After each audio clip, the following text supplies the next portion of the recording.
अस्सलाम वालेकुम फ्रेंड्स, शहीर मसूद है। तो हमारी जो बात हो रही थी पिछली वीडियो में वो ये हो रही थी कि जो बदकिस्मत लोग होते हैं या जो नेगेटिव लोग होते हैं या जो ऐसे लोग होते हैं जिनका अपना एटीट्यूड ऐसा होता है, जिस एटीट्यूड की वजह से उनके साथ वो हो रहा होता है जो उनके साथ हो रहा होता है, ये कौन लोग होते हैं? ये वो लोग होते हैं जिन्हें आपने हर कॉस्ट पे अवॉइड करना है। आपको कोई ज़रूरत नहीं पड़ी कि आप इनकी मदद करने की कोशिश करें, क्योंकि अगर आप इनकी मदद करने की कोशिश करेंगे तो कीप इन माइंड, इस बात को याद रखें कि ये जो जज्बाती कैफियत होती हैं ना, वबाई अमराज की तरह होती हैं। जैसे कोई वबाई अमराज फैलते हैं ना, ऐसे जज्बाती कैफियत भी एक से दूसरे को लगती हैं। आप अपने ख्याल में उस परेशान आदमी, उस परेशान हाल आदमी, आपको लगेगा कि आप उसकी हेल्प कर रहे हैं, आप उसकी मदद कर रहे हैं, लेकिन आप अपनी तबाही को दावत दे रहे होंगे। वो किस तरह? क्योंकि उसकी जो नेगेटिव एक इमोशन है, जिस नेगेटिव इमोशन की वजह से उसके साथ वो हो रहा है जो उसके साथ हो रहा है, जब आप उसके साथ रहेंगे आपके भी इमोशंस उस जैसे होने लग जाएंगे और आपको लगेगा कि आप उसकी हेल्प कर रहे हैं, लेकिन आप अपनी तबाही को ही दावत दे रहे होंगे। लिहाजा आपने क्या करना है? आपने करना ये है कि आपने ऐसे लोग जिनकी अपनी बेहतियातियाँ, जिनकी अपना एटीट्यूड, अपनी हरकतों की वजह से जो उन्हें सफ़र करना पड़ रहा है, एक अपनी जो उनकी सोच है, जिस सोच की वजह से उन्हें जो सफ़र करना पड़ रहा है, आपने इन लोगों को अवॉइड करना है और आपने रहना है उन लोगों में जो खुश लोग हैं, खुशहाल लोग हैं, जिन्हें अल्लाह ताला ने अगर थोड़ा भी दिया हुआ है तो वो उस पर क़िनात कर रहे हैं और अल्लाह ताला का शुक्र अदा कर रहे हैं। अब बात यह है कि किसी के चेहरे पे तो नहीं लिखा होता ना कि वो खुशकिस्मत इंसान है या वो एक ऐसा इंसान है जिसने अपने नेगेटिव एटीट्यूड से, अपनी नाशुक्री से, अपने गलत जज्बात से उसने अपनी तबाही को खुद दावत दी होती है। किसी के चेहरे पे नहीं लिखा होता। यानी कि ये वीडियो किसी ऐसे बंदे के बारे में नहीं है जो बड़ा अच्छा बंदा, उसके साथ कोई मिसहैप हो गई हो, वो मैं उसका जिक्र नहीं कर रहा। मैं जिक्र उन लोगों का कर रहा हूँ जिन्हें अल्लाह ताला ने सब कुछ दिया होता है, बहुत कुछ दिया होता है, लेकिन उनकी एक अप्रोच होती है कि वो पॉजिटिविटी की तरफ नहीं देखते, वो नेगेटिविटी की तरफ देखते हैं। आप जब भी उनकी बात सुनेंगे ना, आपको लगेगा कि ये बंदा सच्चा है, ये वाकई मजलूम है, ये वाकई इसके साथ ज़्यादती हुई है। आप आहिस्ता आहिस्ता बजाय इसके कि आप उसको अपने रंग में ढालें, आप उसके रंग में ढल जाएंगे और जब आप उसके रंग में ढल जाएंगे तो आपके साथ भी वही होगा जो उसके साथ होता रहा है और जब आपके साथ भी वही होगा जो उसके साथ होता रहा है, आप भी ज़िंदगी के फिर वही नतीजे निकालेंगे जो उसने निकाले हैं। लिहाजा आपने उसे अवॉइड करना है और आपने अच्छे खुशहाल लोग, ज़िंदगी से खुश लोगों में रहना है। और दूसरी बात ये कि अब इसे आइडेंटिफाई कैसे करना है? किसी बंदे के चेहरे पे तो नहीं लिखा हुआ कि ये बंदा वो है कि जिसकी अपने लाइफ के मुतालिक सोच और अपनी लाइफ के मुतालिक एटीट्यूड की वजह से इसके साथ वो हो रहा है जो इसके साथ हो रहा है। लिहाजा आपने उन लोगों को किस बेस पे आइडेंटिफाई करना है, मैं आपको बताऊँगा इस वीडियो में। ये जो बाज़ लोगों के लिए ना, ये परेशान रहना, ये नेगेटिव वर्ल्ड व्यू रखना और नेगेटिव वर्ल्ड व्यू रख के अपना कुछ ना अचीव करने को जस्टिफाई करना, ये उनकी ड्रग होती है। उन्हें इस ड्रग में खुश रहने दें। आप उनके साथ एसोसिएट करेंगे, ये ज़्यादा चांस है कि आप उन्हें इस ड्रग से ना बचा सकें। आप कोई स्पेशलिस्ट नहीं है, लेकिन ये ज़रूर होगा कि ऐन मुमकिन है वो आपको इस ड्रग पे लगा दें।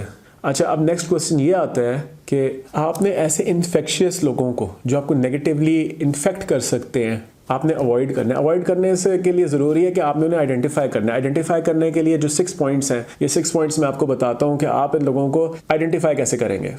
They draw misfortune upon themselves, यानी कि उनकी अपनी हरकतें ऐसी होती हैं, अपना काम ऐसा होता है, अपना वर्ल्ड व्यू ऐसा होता है कि उस वर्ल्ड व्यू के नतीजे में उनके साथ बुरा हुआ होता है। मतलब कुछ चीज़ें एक्सीडेंटल भी होती हैं। मैं उसकी बात नहीं कर रहा कि खुदा ना खास्ता किसी के साथ कोई एक्सीडेंट हो गया, कोई मिसहैप हो गया, मैं उसकी बात नहीं कर रहा। मैं उस चीज़ की बात कर रहा हूँ जो अपनी हरकतों की वजह से बाज़ लोगों पे मिसफॉर्चून आता है, जो किसी की डिमोशन होती है या किसी की किसी से नहीं बनती या किसी के साथ फैमिली किनाराकशी कर लेती है। नंबर 2 पॉइंट ये है, they have a turbulent past. मकसद ये कि जो इनका पास्ट होता है ना, वो बड़ा एक अजीबो गरीब होते हैं और वो इस तरह के इवेंट से भरा हुआ होता है जिसमें लड़ाई झगड़े, दंगा फसाद और 6 महीने इस ऑर्गेनाइजेशन में काम कर लिया, 4 महीने उस ऑर्गेनाइजेशन में काम कर लिया, उसके बाद उस ऑर्गेनाइजेशन को छोड़ दिया, उसके बाद उस ऑर्गेनाइजेशन को छोड़ दिया, फिर जब नई ऑर्गेनाइजेशन को ज्वाइन करना होता है ना, नया जो पर्सन है वो उनका इंटरव्यू लेता है। तो मैं ख़ुद भी इंटरव्यूज़ लेता हूँ, मेरी अपनी भी एक छोटी सी ऑर्गेनाइजेशन है। तो मैंने एक बात नोट की है कि जो पर्सन ये कहना कि मेरी जो पिछली ऑर्गेनाइजेशन थी, इस ऑर्गेनाइजेशन में, उस ऑर्गेनाइजेशन में बड़े पॉलिटिक्स थे, बड़ी नेगेटिविटी है, मुझे उस इंटरव्यू के दौरान ही ना उन लोगों के अंदर वो ट्रेड्स नज़र आ जाते हैं जिन ट्रेड्स की वजह से जो उनका ये बिलीफ था ना कि बड़ी नेगेटिविटी थी, बड़ा कुछ था, उस चीज़ की वजह से ही वो उस ऑर्गेनाइजेशन में सर्वाइव नहीं कर पाए होते। मतलब ये कि वो वही लोग होते हैं जिनसे पिछली ऑर्गेनाइजेशन ने भी जान छुड़ाई होती है, उससे पिछली ऑर्गेनाइजेशन ने भी जान छुड़ाई होती है, उससे पिछली ऑर्गेनाइजेशन ने भी जान छुड़ाई होती है। तो आपको कोई ज़रूरत नहीं है ऐसे लोगों को कि आप कोशिश करें कि यार नहीं मैं इस पर बड़ा वर्क करूँगा। मैं फिर कह रहा हूँ, आप अपने टेस्ट में इतने पक्के नहीं हैं जितने वो लोग अपने टेस्ट में पक्के हैं। अच्छा, तीसरा पॉइंट ये है कि इन लोगों का ना एक लॉन्ग हिस्ट्री होती है ब्रोकन रिलेशनशिप्स की। ये रिलेशनशिप्स आप किसी भी लेवल पे देख लें, ऑर्गेनाइजेशन में कोवर्कर्स के साथ रिलेशनशिप्स देख लें, आप फैमिली रिलेशनशिप्स देख लें, आप फ्रेंड्स की रिलेशनशिप्स देख लें। फोर्थ पॉइंट ये मैं मेंशन कर चुका हूँ, they have an unstable career. मतलब इनका सीवी जो होगा ना वो हिस्ट्री चैनल होगा, उस पर आपको 2 साल में 4 ऑर्गेनाइजेशंस मिल जाएंगी जिन्हें उन्होंने स्विच किया होगा। 5वां पॉइंट ये कि ये लोग बड़े ना इंटिमिडेटिंग किस्म के होते हैं। इनका ना बड़ा फोर्सफुल कैरेक्टर होता है, अपनी बात बड़ी जोर दे के कहते हैं। इनका ये होता है कि नहीं ऐसा ही है, तो इसलिए तो मैं कह रहा हूँ इन्हें अवॉइड करें। ये इतने पक्के होते हैं ना इन बात पे, आप इन्हें पॉजिटिवली इतना इफेक्ट नहीं करेंगे जितना ये नेगेटिवली इफेक्ट करेंगे। ये बहुत पक्के हैं अपनी बात पे और ये अपने आप को जस्टिफाई भी करेंगे, और ये अपने आप को जस्टिफाई ऐसे करेंगे कि इनकी जस्टिफिकेशंस के सामने आपकी जस्टिफिकेशंस फेल हो जाएंगी। ज़ाहिर है उनकी जस्टिफिकेशंस उनके एक्सपीरियंसेस पे बेस्ड हैं। जो बात वो नहीं रियलाइज़ करे, जो बात शायद आप रियलाइज़ नहीं कर सकें, वो ये कि उनके एक्सपीरियंसेस भी उनके वर्ल्ड व्यू की वजह से शेप अप हुए हैं।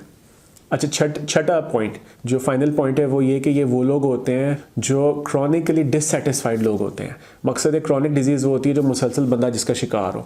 क्रॉनिक डिससेटिस्फैक्शन ये है कि ये अगर ये मैरिड है तो ये अपने स्पाउस से डिससेटिस्फाइड है, अगर ये फैमिली में है तो ये अपने फैमिली के एटीट्यूड से डिससेटिस्फाइड है, अगर ये जिस मुआशरे में रह रहे हैं उस मुआशरे से डिससेटिस्फाइड हैं। चिड़चिड़े से लोग, ये हर किसी से डिससेटिस्फाइड होते हैं सिवाय अपने आप के। ये वही लोग होते हैं जो किस्मत को ब्लेम दे रहे होते हैं, जो अल्लाह ताला माफ़ फरमाए अल्लाह ताला के मुतालिक कह रहे होते हैं कि यार अल्लाह ताला ने मेरे साथ कैसे किया है। ठीक है, कभी आपके साथ खुदा ना खास्ता एक स्टेट आए, आप भी स्टेट में आ सकते हैं कि आप कहें यार अल्लाह ताला मतलब मैं ही रह गया था इस चीज़ के लिए। वो एक स्टेट होती है, फिर आप उस स्टेट से बाहर आ जाते हैं। बात ये होती है आपने एक स्टेट के अंदर ना टिके नहीं रहना। स्टेट में हर कोई जाता है। टोनी रॉबिन्स की मैं एक टॉक देख रहा था, वो कहता है कि ठीक है स्टेट डिप्रेसिव स्टेट्स वगैरह सब आती हैं, मुझ पे भी आती हैं, हर नॉर्मल आदमी पे आती हैं। बात यह है you don't have to stay in that negative state, you have to get out of that state. आपने उस स्टेट से बाहर आना है। तो ये 6 पॉइंट्स थे जो आपकी हेल्प करेंगे उन लोगों को आइडेंटिफाई करने में। अच्छा, बात यह कि जब आपने अपनी ऑर्गेनाइजेशन में या मुआशरे में जहाँ भी आप इंटरेक्ट कर रहे हैं, वहाँ जब भी आपका कोई पाला पड़ेगा किसी ऐसे पर्सन से, आपने करना क्या है। नंबर 1 चीज़ ये है कि आपने उनसे आर्ग्यू नहीं करना। जो इंटेलिजेंट लोग होते हैं ना वो फिर भी इस चीज़ का रूम रखते हैं कि शायद हम दूसरे से कन्विंस हो जाएं, लेकिन जो स्टूपिड लोग होते हैं ना उनका ये जो खाना होता है ना दूसरे से कन्विंस होने का, ये ज़ीरो होता है। लिहाजा अगर आप आर्ग्यू करेंगे ना, आप ये समझ लें कि वो आपको अपने लेवल पे ले आएंगे पहले और फिर आपको एक्सपीरियंस के साथ हराएंगे। लिहाजा आर्ग्यू नहीं करना उन लोगों के साथ। दूसरी बात ये कि आपने उन लोगों की मदद नहीं करनी, चाहे वो जो भी कहें। वो आपको कहेंगे मैं मजलूम हूँ, मेरे साथ ये हुआ ये हुआ ये हुआ, मेरी हेल्प करो।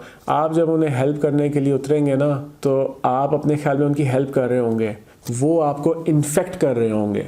तीसरी बात ये है कि आपने सिंपल बात ये है अस्सलाम वालेकुम अच्छी तरह मिलें, ज़िंदगी में ना एंटर करें, हर कॉस्ट पे उन लोगों को अवॉइड करें। जो कासिम अली शाह साहब का काम है या जो संदीप साहब का काम है वो आप उन्हीं को करने दें। ना आप कासिम अली शाह हैं ना आप संदीप हैं। एक बात आपको और बताऊं, आप जो इन लोगों के साथ टाइम गुजारेंगे ना, बात लंबी कर रहा हूं मैं, बस वाइंड अप करता हूं, आपका ना बहुत ज़्यादा वैल्यूएबल टाइम और बहुत ज़्यादा आपकी वैल्यूएबल एनर्जी जो है ना इन लोगों की वजह से ड्रेन आउट होगी। उस टाइम और उस एनर्जी को पॉजिटिवली चैनलाइज कीजिए।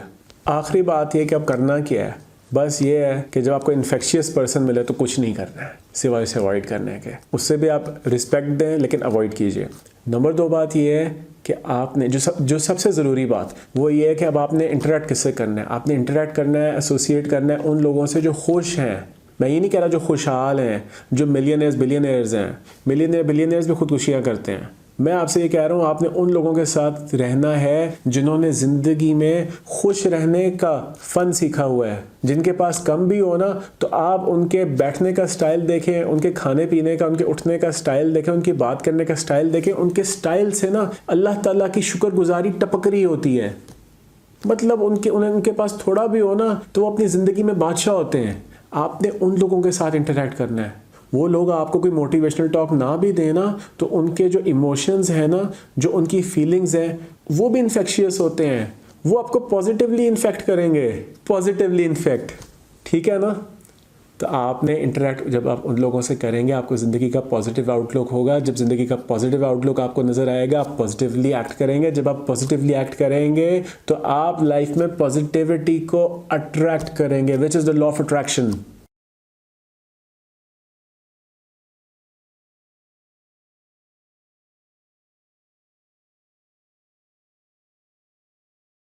तो आई थिंक आज जज्बातियों के काफ़ी लंबी चौड़ी बात कर ली।